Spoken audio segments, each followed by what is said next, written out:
welcome back to my channel. My name is Kaley Gray, and I'm super excited to have my friend Samantha here with me. And what is so funny is we were just like talking about this off camera. We can't remember how we became friends or even like who introduced us. We're social media friends because she is in Philadelphia. We do have a mutual friend, Amy. And she was on my vlog not too long ago. So we kind of think maybe she's the one somehow. It has to be it. I have to text Amy after this because I'm like, how else? Unless it was just like, we talk about kind of mutual things on social. So I'm like, is that how we found each other? It could be. I'm like, I don't know how we found each other, but anyways, we've been friends for a while. Like it's been, I feel like it's been like a couple years. I was going to say definitely over a year. It's been a while. Yeah. So anyways, this is so fun that we're finally getting to like meet, not in person, but like together, have a conversation. And so I'm super excited. I'm going to put all of Samantha's social media below so that you can follow her too. And be sure to subscribe to this channel and follow me on my social media. And Samantha, she's going to be talking today, and I'm excited. We're going to kind of be talking about kind of a godly way of dating. But I know, Samantha, you kind of have a testimony with that. And so, because you're married now, how long have you been married? Yes, 6 months, only 6 months. I love it. It feels like forever, but also like so short too. I always think, you know how people always say like, oh, you've only been married a year. Like it's such a baby marriage. And it's like, it's so good though. Like everyone talks about the first year of marriage being really hard. And I don't think we've, knock on wood, not that I believe that does anything, but like, believe that's like our story so far, which is really cool. I love that. Well, good. Well, I'd love to hear more about your story, and I'm sure the viewers here would too. Yeah, so I love it. Thank you so much for asking me to be on here. Guys, one of my like biggest things I love to talk about is relationships and dating and singleness. And now that I'm married, even though it's been 6 months, it's like kind of transitioning into how to talk about marriage too, because I'm not an expert, right? Like I just started to date. All I ever do on social is just like what I've experienced and what I've learned, and like hopefully that'll help somebody when I talk about it. So when I'm talking, I'm not an expert. I'm not a counselor or a therapist, even though I could be for the amount of counseling that I've had to do the past couple years. Small plug for counseling, but yeah, I'm not an expert, but I just wanted to kind of like talk to you guys about dating as a Christian, because I don't think we were talking that gets talked a ton about in the church, and the Bible has not really, I don't think, anything to say about dating. There's a lot to say about marriage, and that's amazing, and how to have a kingdom marriage, but it's like, okay, how can I have a kingdom relationship? And I think that's something that needs to be said too. Anytime you are dating, it is with marriage in mind, and not to just be like dating to date or like dating for fun, even though like that's very cultural right now. Just like date whatever, even if it's not our person, and hookups and all the things. But so I just want to, a lot of that to say, just like a little bit about kingdom-minded dating, because I think if it would have been talked more about, not just, hey, don't have sex before marriage, right? Because there's a lot of that in the church. And I even feel like still in some churches, it's taboo to talk about like, don't have sex, instead of like how wonderful this thing is that God created in the container of marriage. Instead of putting it out as like, no, this is bad, this is bad, this is bad. It's not bad. It's amazing, but it's meant to be between you and your husband. So I'm just very passionate about a lot of things. So I just get on a lot of tangents, guys. That's why I have notes. But yeah, so just digging into that, that's a big advocate, because I have girls that I have in youth group. I have 15, 16, 17-year-olds, and I just like to talk about that it's not taboo. It's not weird. Cause like when we start to bring up even the term sex, they're like, ew, don't say that. I don't want to hear it. I'm like, come on now. I know you talk about it at school. I know everybody says it, and it doesn't have to be weird to say it out loud, but all of those things to say. So if I knew kingdom-minded dating, I just feel like I would have avoided a lot of like hurt and a lot of kind of how I'm going to preface my story, because when I was young, it was probably like my senior year, like end years in high school and into college, I thought I found my person. Like, it was just like, you know, like you're young and you're like always thinking about marriage, and it's like everything you aspire to be, and it's like your personality. But it just turns out that I was dating a narcissist for 5 years and definitely not my person, but that's like a different podcast too for a different day. I could go on about that. But it just, dating that person, it slowly like kind of transformed who I was. And instead of viewing myself as made in God's image, and that's the truth, and that's who I was, it was now who that person wanted me to be / told me I was. So now I was seeing myself through the lens of who that they told me. So I started to compromise too, even though like I grew up a Christian. I was raised in a Christian household, and in college, like I made faith my own, but I started to compromise because I loved this person, and it started to be like, well, I'm going to marry him anyway, so I can have sex with him because we are going to get married. We're just like young right now. Yeah. And that's not truth. So, but I was making that compromise. And guys, the devil is a really good liar, and he's a really good manipulator of truth, right? And I think that's where I was in that season of just like, oh, this is good. It's fine. Like, I'm good here because we are going to get married, so that's safe. But again, I was seeing myself as that's not truth, and seeing myself through the lens of who he told me I should be and was, and not who God said. So that's kind of the first thing that I want to touch on. And I just like have points, but the first one is just know who you are and whose you are when you're dating and before you're dating. And this one I put first, and I think a lot of us skip over this, but this is so important, just because who you are is who you're going to look through the lens of dating through. And this is who you're going to date. It's what you're going to settle for. It's the person that you're looking for. Because a lot of the time people will settle for different people because they don't think that they deserve better, or because they're not enough, or they're not good enough, or there can't be anyone out there possibly that's going to love me for A, B, and C, or whatever it is, or there's no good Christian men out there. Like, I think I've like said that before in like a really jaded place of dating, you know, like they're all taken, there can't be any more. But you start to tell yourself all of these lies if you're not rooted in truth.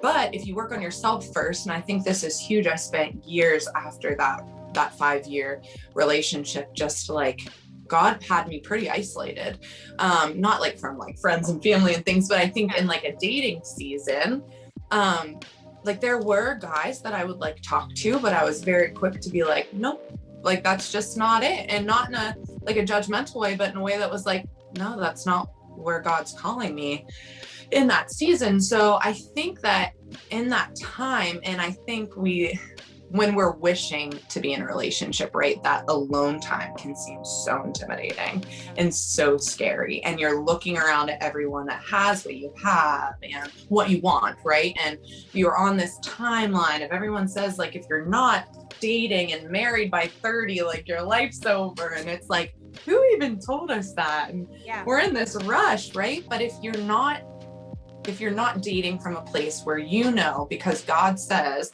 that you're chosen, you're fearfully and wonderfully made, you're loved, you're created by him with purpose, right?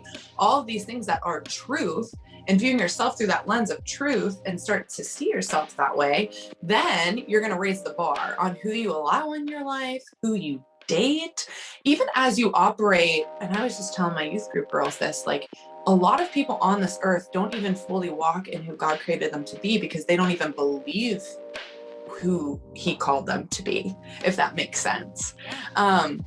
So we just walk around believing these lies from, you know, the evil one, or it could be from anywhere, right? And that's just the truth that we're rooted in, and we were never meant to live in that in general. But yeah, so I just spent a lot of time in those years after that 5-year relationship, kind of like healing and being isolated and just really learning who God told me I was and who I was meant to be, and really believing it for myself. Because I always say, like, you can know something or like believe something, but you don't know it until you know it. Like, you know that God created you loved, But do you know that though? Do you feel loved? Are you operating out of a place of love? Are you treating yourself as someone that is loved by God in that sense? And that's a really hard thing to learn, but also a super beautiful thing too, because you're going to raise the bar on who has access to you in your dating life. And but yeah, that's my first point. But and I love that. And just going off of it too, just your identity, that is something like I'm so passionate about, of like working in your single season. Like you have this extra time, you know, where you are able to focus more on just you and God. And I think a lot of times we have this like pity party and this like poor me, and we almost have like the victim mentality. And if we change the narrative on that and we start declaring like who we are in Christ, and you know, there's so many scriptures, confession cards that like sometimes I will give people, and I'm like, you just need to confess this over your life every single day, and slowly but surely that changes who they think they are, they know they are, and they become more confident in who they're becoming. There was a Bible study I did, and I think it was by Beth Moore, and one of the chapters in there was Who Told You That? And so good. It even talks about like Genesis, and when you know, before the fall happened, and God comes to Eve in the garden, and he says to her, who told you that? And because it wasn't me. And you know, and that has to do with so many things in our lives, like who told you that? Because if it's not from God, you can throw it out. And I just talked about that on my stories, and that's hard to do, especially when your whole life you've been kind of told something, even if it was in childhood or by an ex or from your friends or the world, and you're programmed to believe that is truth, and it just becomes in your core, and you don't even know that you're operating from that place. So I always tell everyone, like, be patient with yourself. Like, this is something that, like, it's hard to do the work, but it's so freeing. And once you're walking in who God tells you that you are, it's just like, oh my gosh, like, it's like seeing clearly, and not living in, like you were saying, like that victim mindset and that defeat. So that it's a really empowering place to be. But the second point that I have when like dating Kingdom Minded is make sure you're dating a godly man and not just like a little boy who goes to church. And this one is huge. And I learned that from Matt Chandler, and I love him so much, but he'll always say you could be dating a little boy, not a godly Christian man. And that hit me over the head when I learned that, because we're always surrounded, right? Like, we go to church and there are guys there every week, but you can say one thing and live life a completely different way. So it's like, yes, they're showing up, but are their words and their actions matching? So I think that's a huge thing, is just pay attention to how they're living their life, because nobody's perfect, right? I'm not perfect. Nobody that's dating Christians or anywhere are perfect, but I think it's the intention, right? Like, are they growth minded? Are they walking and they're rooted in their faith and they're trying to grow closer to the Lord? Or if you can see their life and it's just compromise after compromise, or pressuring you to do things that you're not comfortable with, or that's not biblical, or just kind of, I just think being rooted in your faith. Are they walking the walk more than anything?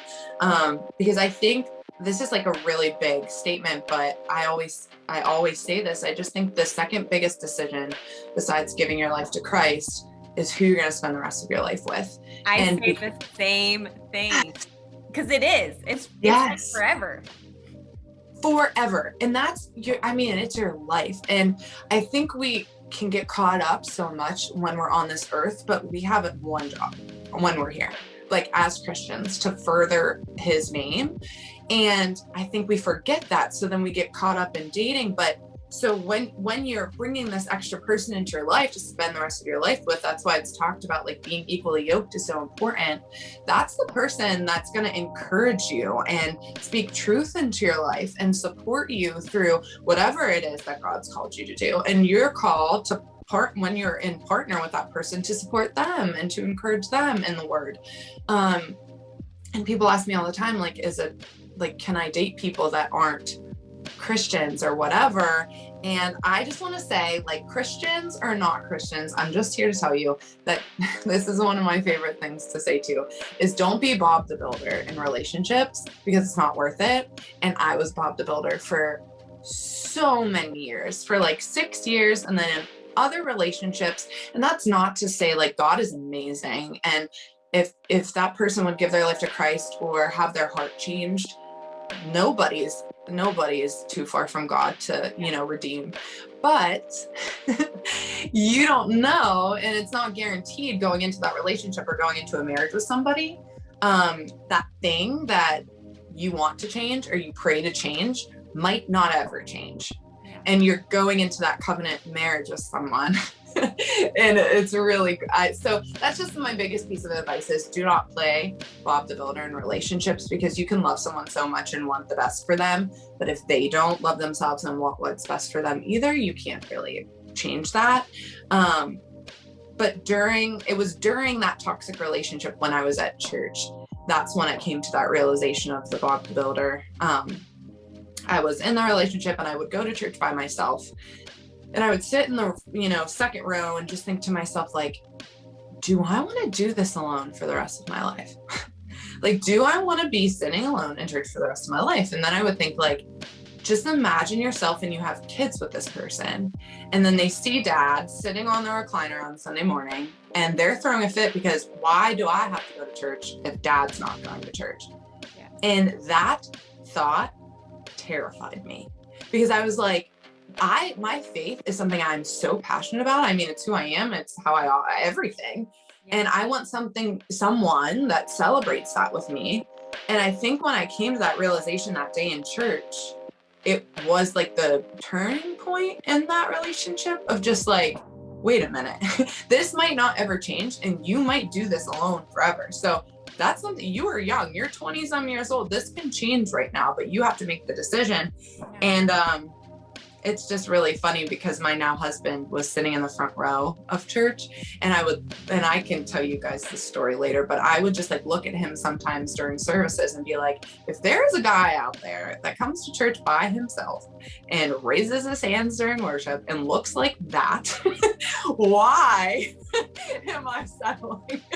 Like, why am I still in this relationship? So it was really cool. Like God was, and again, I would just want to encourage your heart, and I'm going to do that in the next point, but God is always working, you guys, even when you feel like there's nobody out there for me, or this, like, I'm too far gone, or I'm too old, or too whatever, or no one will love me. Like, he is always putting the pieces together and working behind the scenes, even when you can't see it or it doesn't make any sense. But like I said, I'll tell you that story after my third point. And my last point is just, when you're dating Kingdom Minded, be patient. And that one is always easier said than done, but it is so worth it. I know it's hard to wait, and I know it can make you feel super discouraged and alone, and like God doesn't care about you, or he's not hearing your prayers, or he doesn't see you, or whatever it is, right? Whatever lie that you're feeling in that moment.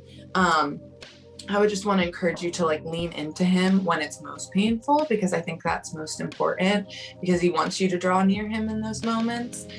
Just go to him in prayer when you're feeling discouraged and ask him to speak truth into your life. That cliche saying, I think, is just cliche for a reason. Like, if you're running towards God with your life, he's going to put someone in your path that's also running towards God. And that is the person that you want to be with, right? Not somebody that you have to like veer off the path or not running in his direction at all. But like we were saying before, just don't get discouraged. And that's easier said than done too. But all of our timelines are so different. And I just think a lot of the times, and it was the case for me, when I felt like I was behind or I wasn't finding my person, and I'm, 28 years old, and how am I going to find someone? Everybody has someone. That we can be so pushed to settle in that moment of like, oh, well, he's a Christian, but I don't really have chemistry with him. But he's a Christian. So like, maybe I'll just keep talking to him, or whatever it is. Like, right? This is later, but make a list. I'm so passionate about make a list of non-negotiables that you have and write it down and pray about those things that you have and you want in a man. And I think that's so important because God hears your desire, the desires of your heart too. You can write down you want a guy that's funny or whatever, and you don't have to settle for anything that's less because you think that you're supposed to be at a different stage of your life. Sorry, these are all really random points, but this all has to do with being patient. I just said, have a sounding board of like Jesus loving humans that are in your life.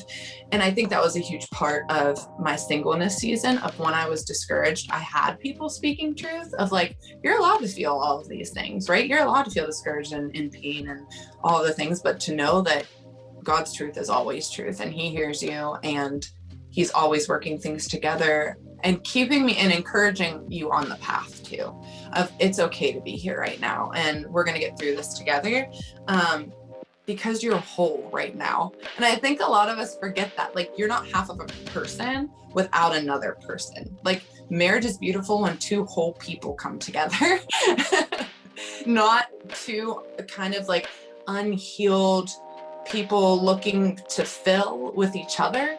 And that's where like codependency and a lot of crazy things come in relationships where we're looking to fill with relationships instead of filling with the Lord first, which is his whole point, right? And then searching for someone else to like love you the way that Jesus loves you. And to just know like your life isn't on hold just because you're not in a relationship, like you're living it right now. And you touched on that point before, like God has you in this season for a reason. And it's so beautiful. And you're never going to have this much time ever again, like in this fun, and you can view it, it's how you view it, right? Like you have this fun single season where you have all of this time to like pour into yourself, pour into your passions, right? Get involved with things that once you're married, like they say, like, I love my husband, but I want to spend quality time with him and he has like a lot of my attention, right? And when you have kids, it just keeps stacking. And a lot of the time we forget to pour into ourselves. So just know that even if it's not where you want to be right now, just soak in the season that, you know, that God has you in without wishing it away. And the only other thing that I had was start praying for your future spouse. That was one of the biggest things that I did, other than like make a list of non-negotiables, is I was praying for that person. And then I had my friends and mentors and things pray for me through that season, and then pray for my future husband. And that was really encouraging too, because just to know, maybe I didn't know who he was necessarily, but it was really cool that like wherever he was, I was praying for like his strength and like protection and all the things. So that's a really cool thing to be doing too while you're in your single season. I totally agree. And I think too, because you're going to pray for them when you're together and you're married. So why wouldn't you pray for them now, even though you don't know who they are? And I remember being at a conference when I was probably like 21 years old. And I had been praying for years for my future husband, and they had said something there, and there was a light bulb that like went off, and I was like, oh my gosh, I haven't been praying for me. Like I haven't been praying that I'm the woman of God, that I need to be for him. You know, I've been praying for him. So I'm like, I've wasted all these years of prayer. And I was like, no, I haven't wasted it. It's okay. But just to even like you said, pray for yourself. Get people around you. And I think too, when you're in that single season, if you know somebody that's single and you tell them, you know what, like, hey, I was just praying for you today. I was praying for your future husband. Like, you do not know how much that blesses a single person. Yes. I countlessly have people tell me that just randomly all the time, like, I was just praying for your future husband today. Or like sometimes I'll call my mom and she'll be like, you know, I was just praying for your future husband. And like, it just literally means the world to me to know that my community, even people that I don't even know very well, are praying for him, because they want the best for me. And so prayer, I definitely believe that it is so important. And that's such an aha, like God moment that like he gave to you at that conference of like, I need to be praying. And God hit me over the head with that too. I don't remember if it was through a Bible study or what, but it was like, even, you know, when I can tell you guys this short version of how I met my husband, but when I first saw him in church 8 years ago, so we had went to the same church, And it was so funny because he always sat in the front row, like, you know, on the other side of the pew. So like when the pastor says things like shake everyone's hand around you, all of those things, there was never one time in 8 years where we said hello, shook hands, nothing. Like there was no communication. It was just really funny. My parents would come and I would be like, my church boyfriend's here. Like it was a joke. Yeah. And just because he was like so my type and he was always at church, loved the Lord, like, you know, all the boxes on paper of what I was thinking would be. But it was crazy because God was like slowly using just the idea of Jesse to get me out of that toxic relationship as an example of a godly man that was standing in the front row. So it was crazy because I was engaged before I moved away. He actually was married and he moved away. So it's not like I knew I was going to marry Jesse, but my best friend Miranda will tell you I'm insane because I had a gut feeling for some reason just about him. And I'm like, I don't even know why I feel this gut feeling like or pull towards him. I don't even know this kid's name. I know nothing about him. Like, you know how we all like, oh, that guy's cute, but not in that way. It was like a soul feeling.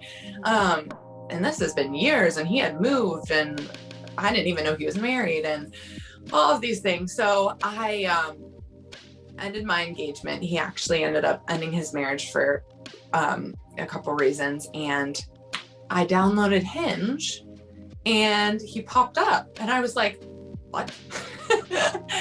And I texted Miranda, my friend, and she was like, well, you have to match with him or we're never going to know. So I actually did. And I played so dumb. I acted like I've never seen him before in my life. Like he wasn't always sitting in the front row.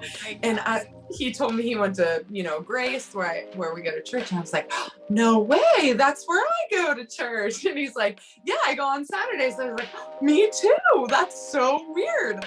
So we ended up meeting that night and like just talking, and it had been months of talking, but I swore up and down that I would never tell him the church boyfriend story because I was like, that is going to run him off. I sound so creepy. That is 8 years of just me looking at that guy in the front row. And I told him like 3 dates in, it was like so comfortable. And he was like, that is so crazy because he said he never like turned around and really noticed, but all of that to say, like, I would not have been the person that I was supposed to be, like the godly wife that Jesse needed me to be, if we would have met when I first noticed him in church, because I was still so much at a point in my life where it was even, I would say, codependency of like, I love this toxic person, this narcissist that I'm with, and I'm getting my value from him, even though I'm sitting in church saying, I love the Lord and my value comes from him, but it wasn't fully. It was just like so blinded in that season that I just couldn't even see that I was not where I needed to be for me to be with Jesse. And I don't want anyone listening to be discouraged in a place where you're like, so how long do I have to wait? And do I have to like get to this point for God to say, okay, now you get to meet your person? And I don't necessarily even think God works like that. Like you have to do A, B, C, D, E and get to this place.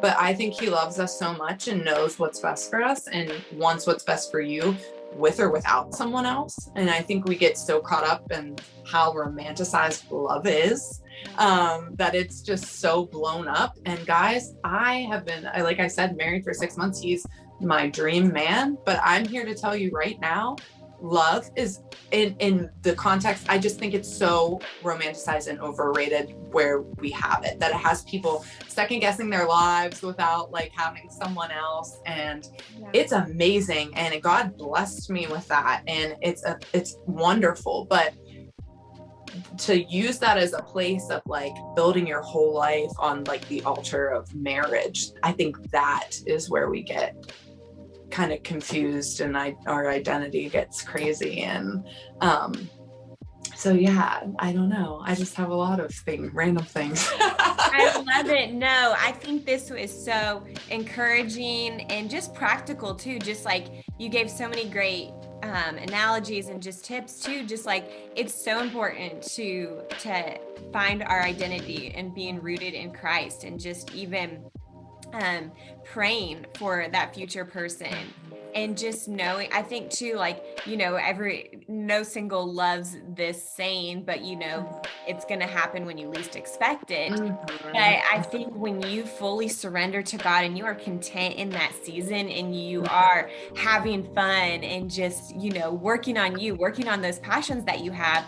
And like you said, when you're running your race to Jesus, that's when God's going to bring somebody in. And I've seen it countless times with so many friends. And I think that's why I have like full faith that I don't have to worry about that. Yes. You know, like, even though like, I'm not going to worry about society's timeline. I'm just going to keep living my life, keep living it to the fullest. And just keep doing what God's been telling me to do. Of course, put yourself out there, you know, but you just have to keep I think just keep working on you and knowing who your identity is and come in as that whole person. And if he comes in at that whole person, that's when you're going to have that strong relationship. Yes. And you'll be so grateful, you guys, that you waited and that you aren't, and none of us are fully healed, right? Like I'm still healing from things and still like seeking counseling, and Jesse still is, but like to have that growth mindset and to know that you are whole, you know, as your own self, and you're not looking for anyone to fill you. It's so worth it when you get to that place, and it's so beautiful, and you're going to be so grateful that you just waited for God's timeline for your life and not what you think it should be or the world thinks it should be. And he's crafting it for you, handmade, all just for you, which is so cool too. So I hope you're encouraged in that too. Yes. Oh, well, thank you so much, Samantha, for taking the time. This was amazing. And I hope you guys were encouraged by it as well. And I can't wait to see you all next week. Bye guys. Thank you.